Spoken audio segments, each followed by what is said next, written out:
최가연님의 미니데이 컨설팅입니다. 동국대학교 정보통신공학과를 목표로 하고 있는 일반고 3학년 학생이고요. 우리 학교 학업역량 3번에 1점 적어줬습니다.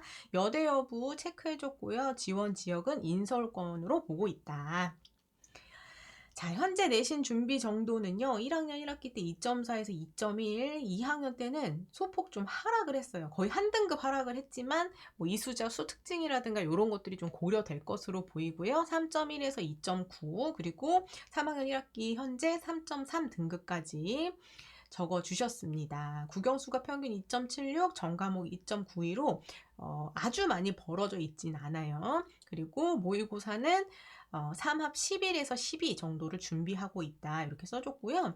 학교생활 기록부의 활동 방향은 보안 키워드나 코딩 활동이 좀 많다. 이렇게 적어주셨습니다. 이런 활동들은 뭐 우리 전공 분야에서는 충분히 어필할 수 있는 분야라고 볼 수 있습니다. 정보통신공학이라든가 뭐 사이버 보안 이런 키워드가 들어있는 전공들은 다 매력적일 수 있고, 그 다음에 뭐 소프트웨어라든가, 그 다음에 대학에 따라서는 컴퓨터나 컴퓨터 공학 자체가 이 소프트웨어가 함께 융합되어 있는 그런 전공 분야들이라면은 충분히 다 활용이 가능한 그런 활동 범위다. 이렇게 보시면 됩니다. 자, 현재 생계부 입체평가 평점은요, 1.91이고요. 학업 역량 1.84, 전공 적합성 1.81, 인성이 2.0, 발전 가능성 2.0 적어줬습니다. 이렇게 가볼게요. 다 좀 비슷하게 준비가 되고 있는데요. 그 중에서도 학업 역량과 전공 적합성이 다소 좀 낮게 나오고 있어요. 우리 평점이나 인성 발전 가능성에 비해서. 자, 이제 전형 특징을 좀 살펴보긴 할 텐데요. 동국대학교 두드림 전형까지를 생각하고 계시다면 전공 적합성의 점수는 더 높아져야 되지 않을까 이렇게 좀 봅니다. 잠시 뒤에 배치표에 가서 좀 보도록 하겠습니다. 그 전에 우리 목표 대학인 동국대학교에서 우리 모집 단위를 학생을 어떻게 선발하고 있는지 그 부분을 살펴보셔야 합니다. 자, 가볼게요. 컴퓨터공학, 정보통신공학, 작년에 두드림 소프트웨어 전형으로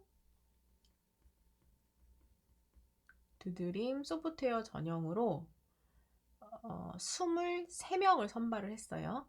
23명. 이렇게 선발을 했었고, 올해는 올해 이 동국대학교 우리 전공이 모집단위 변경이 좀 커요. 작년에는 컴퓨터공학, 소프트웨어, 뭐 멀티미디어 요거 다 따로따로 뽑던 요 전공들을 올해는 두드림 소프트웨어 한 번에 다 모아가지고 여기가 모집 단위가 커졌어요. 그래서 작년에는 우리 정보통신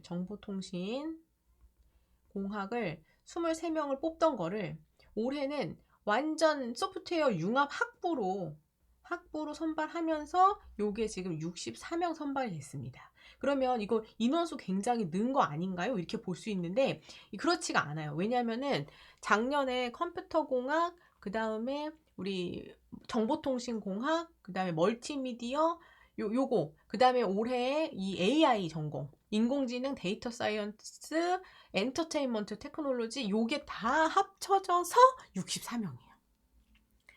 자, 작년에는 학과로 모집하던 여러 개의 학과들을 한 번에 묶어가지고 학부 선발로 바뀐 겁니다. 학부 선발로. 자, 이렇게 되면은 이제 어떤 특징이 있냐면 작년에 이렇게 조각조각 모아서 했던 학생들이 결국 모아봤더니 64명이더라. 올해도 학부로 64명이더라. 이렇게 뽑게 돼도요. 입결이 똑같을 수가 없어요. 왜냐하면 다소 좀 예를 들어서 우리 정보통신공학 같은 경우에도 컴퓨터공학이랑 비교했을 때는 입결이 조금은 낮게 나오는, 경쟁률도 그렇고 그런 특징이 있는데 올해 이거를 이 학과들이 다 모아가지고 한 번에 학부로 선발을 하면 다소 좀 경쟁률도 높고 입결이 높았던 그 전공에 지원했던 학생들의 합격이 좀 더 많아질 수 있죠. 그러면 전체적으로 다소 좀 경쟁률도 낮고 입결도 낮았던 학과임에도 불구하고 올해는 작년 입결을 보고 그대로 들어가시면 안 되는 이런 상황이 나올 수 있는 거예요. 더 경쟁력 있는 학생들이 많이 모여서 그 학생들이 합격을 위부터 붙어 나올 수 있기 때문에. 요거 이해되시죠? 그래서 그거까지 우리가 좀 변경 사항이 있다라는 거를 생각을 해 주셔야 된다. 요 부분을 일단 보셨으면 좋겠습니다. 자, 그러다 보니까 우리 전공이 지금 학교장 추천 같은 경우에도 지금 학부로 지금 모집하면서 27명을 뽑아요. 27명. 이렇게 선발을 합니다. 근데 작년에는 학교장 추천으로 우리 정보통신공학 전공만 8명을 뽑았었어요. 8명 뽑다가 이제 올해는 27명을 뽑게 됐는데, 요거 제가 아까도 이제 말씀을 드렸죠. 요거를 작년 입결보다 학생이 많이 늘어났으니까 그럼 올해는 여유 있겠구나 이렇게 보셔서는 안 된다. 어떤 학과들이 모여 있는지 지금 성격을 보시면서 전체 입결은 조금 더 올라갈 수 있다. 요 부분도 생각을 해주셔야 됩니다.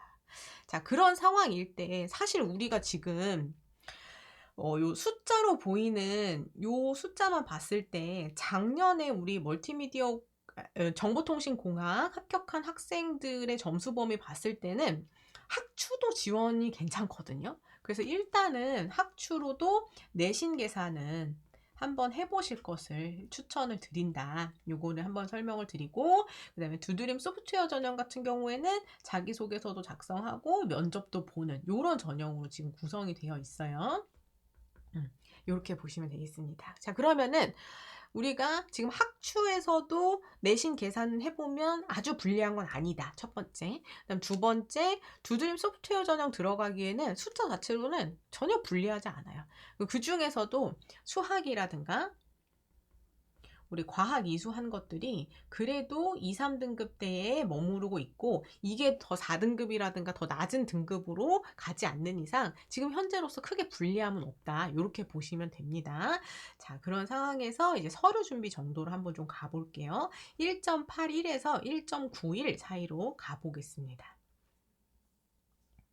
이렇게 배치표에서 1.81에서 1.91 사이로 가봐야 되겠죠? 1.81에서 1.91입니다. 이렇게 가고 우리 목표 대학인 동국대학교를 가보겠습니다. 동국대학교 가보면요, 현재 여기 점수 지금 여기 위치 좀 한번 봐주실래요? 자, 우리 굉장히 끝자락에 지금 붙어 있어요. 자, 제가 앞에서 설명할 때 뭐라고 했죠? 등급으로는 전혀 불리함이 없다. 오케이다. 그런데 서류 준비 정도로 봤더니 너무 끝자락이에요. 지금 너무 부족합니다. 자, 이런 상황이라면 우리는 종합 전형으로 동국대학교 두드림 소프트웨어를 들어올 때는 서류 준비 정도가 불리한 상황이 되는 거예요. 근데 우리 많은 학생들이 어떻게 대학을 선택합니까? 종합 전형 선택함에도 불구하고 등급 내신 봤더니 전혀 불리함이 없네? 나 여기 적정. 이렇게 생각을 해버리는 거잖아요. 숫자로 보이는 등급이 모든 걸 다 얘기해 줄 수가 없어요. 학생부 종합 전형에서는. 이제 우리가 그런 상황이에요. 지금 현재 우리가 그런 상황입니다.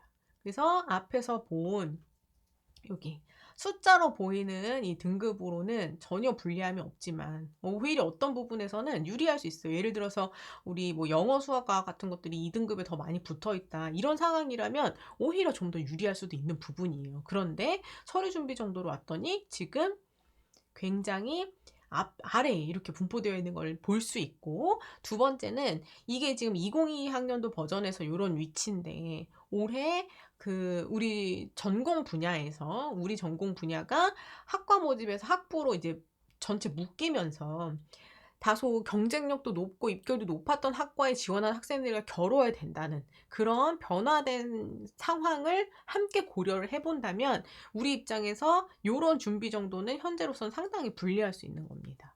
최대한 이걸 높일 수 있게끔 준비를 해주셔야 되는 거예요. 이해되셨죠? 그렇게 가셔야 된다. 자, 이 목표 평점이 1.91도 1.84, 1.81 이 점수들도 최대한 이 인성과 발전 가능성 점도만큼 2.0까지는 올릴 수 있게끔 준비를 해주시고, 그럼에도 불구하고 요거 2.0 올린 뒤에도 올해 자기소개서, 자소서, 여기에서 학업 역량과 전공 적합성을 높일 수 있는 소재가 있는지 요거 먼저 챙겨 주셔야죠. 학교생활 기록부에서 보이는 것보다 더 많은 역량을 보일 수 있는 소재 구성에 최대한 힘써 주셔야 됩니다. 그래서 요 부분에 점수 올리는 거를 최대한 해 주셔야 되고, 지금 이제 거의 마지막 서류를 준비할 때이기 때문에 학교생활 기록부를 채울 수 있는 기회가 어디가 있는지 그거를 보셔야 돼요. 최대한 동아리, 진로, 그 다음에 과목별 세특, 그 다음에 이 독서도 중요합니다. 동국대학교. 요런 항목들을 활용해서 학업 능력과 전공 적합성을 높일 수 있는 기회를 최대한 활용해 주셔야 된다. 여기까지 참고해 주시기 바랍니다.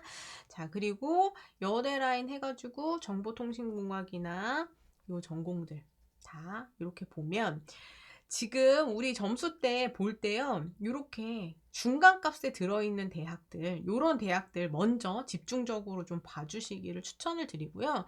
요렇게 보정기준값보다 조금 더 올라가 있는 경기대 같은 대학들은 좀 유리하게 들어갈 수 있으니까 나중에 대학 보실 때 더 집중적으로 봐주시기를 추천을 드린다. 다만 이 각각의 대학들이 어떤 특징이 있냐면요, 여기 지금 우리가 보정기준값 걸치고 있는 가천, 가톨릭, 그 다음에 경기대, 요런 대학들의 특징은 뭐냐면 우리가 지금 국영수가 평균 맞춰가지고 3합 10이면은 2합 8 정도로는 지금 최저가 어려울 수 있어요. 요거 지금 2합으로 해서 6이나 7, 요 정도까지 확실히 올려주면 오히려 요거 교과 체제로 하면 종합전형으로 굳이 들어가지 않아도 지금 대학 레벨을 더 높일 수 있는 그런 상황이 되거든요. 그래서 우리 지금 가연 친구는 수능 최저를 내가 어디까지 올릴 수 있는지 요거를 한번 좀 집중적으로 보시면 좋을 것 같아요. 기말고사가 끝나고 난 뒤에. 오히려 최저를 높이면 대학 레벨이 더 올라갈 수 있는 종합전형보다 요런 상황이 될 수 있습니다. 자, 그래서 기말고사 끝나고 나면은 수능 최저 준비 최선을 다해준다. 요거를 좀 머릿속에 두고 집중해서 준비해 주시면 좋을 것 같아요. 그리고 서류 준비 같은 경우에는 여기 이제 명지대라든가 보정기준값 좀 위로 되어 있죠? 명지대. 그 다음에 상명대는 약간 좀 도전권이 됩니다. 보정기준값보다 아래 내려와 있어가지고 명지대 보시고, 여기 보정기준값 걸쳐있는 서울여대, 성신여대 가능하죠? 보실 수 있어요. 그 다음에 여기 인천대도 지금 보정기준값보다는 내려오고 있죠. 그래서 조금 더 이제 유리하게 보기 위해서는 성신여대, 서울여대, 그 다음에 명지대, 이런 대학들을 좀 들여다 보시기를 추천을 드리고, 다만 우리는 교과 최저 맞췄을 때 더 대학 레벨을 높일 수 있는 그런 가능성이 있기 때문에 수능 최저 준비에 좀 최선을 다해 주셔라. 이렇게 추천을 드리겠습니다. 그래서 우리 가연 친구는 명지대, 그 다음에 성신여대, 서울여대 때는 종합 전형으로 목표를 두시되, 우리가 지금 국영수가 평균 내고 오히려 이 수능 최저를 상승을 시킨다면 요거를 가지고 교과 전형에서 대학 레벨을 업그레이드 시킬 수 있는 그런 기회가 될 수 있어요. 그래서 우리 가연 친구는 기말고사 끝난 뒤에 학교생활 기록부 마지막 마무리하는 거 몇 가지만, 요거 채울 수 있는 요 항목들 있죠? 요것만 챙겨주시고 교과 최저를 적극적으로 준비해 보실 것을 추천을 드리겠습니다. 그리고 회원으로 활동하시면서 라이브 방송 참여하시면 이 워크시트를 또 그대로 열어서 상담 이어나갈 테니까요. 그 방법도 많이 활용해 주시기 바랍니다.